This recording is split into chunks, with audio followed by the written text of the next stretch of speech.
It's a beautiful, it smells like cedar. All right, buckle up guys. You're about to see something that'll level up your backyard game. Ever want fresh herbs, veggies, and killer flowers right at your fingertips without breaking your back? Today, we're deep diving into the VEVOR Raised Garden Bed. This isn't your grandma's planter. We're talking a solid, burly wood construction. Think durable, not flimsy. It's raised, so say goodbye to knee pain and hello to gardening. We're looking at dimensions roughly 48 inches long, about 28 inches wide, and about 30 inches tall. That's a decent amount of growing space. For me, I'm going to use it to grow milkweed and develop a butterfly garden.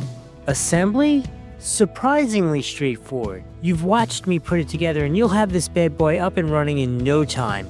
It's perfect for patios, balconies, or straight up in your backyard. We're talking growing flowers, herbs, vegetables, you name it. You know what?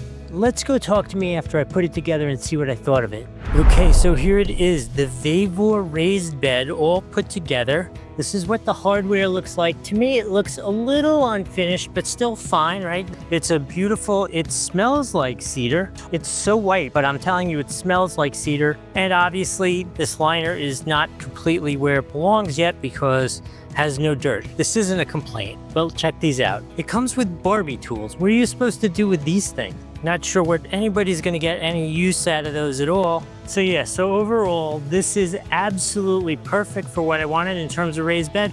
This is the partition. I just don't need it. It just gets installed right there like that. I wanted it as one big open unit. And so yeah, if you're looking for a great raised bed, this is awesome. Right here on the screen, there should be a link where you can grab that bed, or worst case, down in the description, it'll be there. Remember to like and subscribe while you're down there.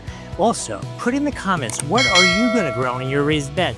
I am gonna grow milkweeds for the butterflies here in Florida. That's what I'm gonna do with my raised bed. What are you gonna do with yours?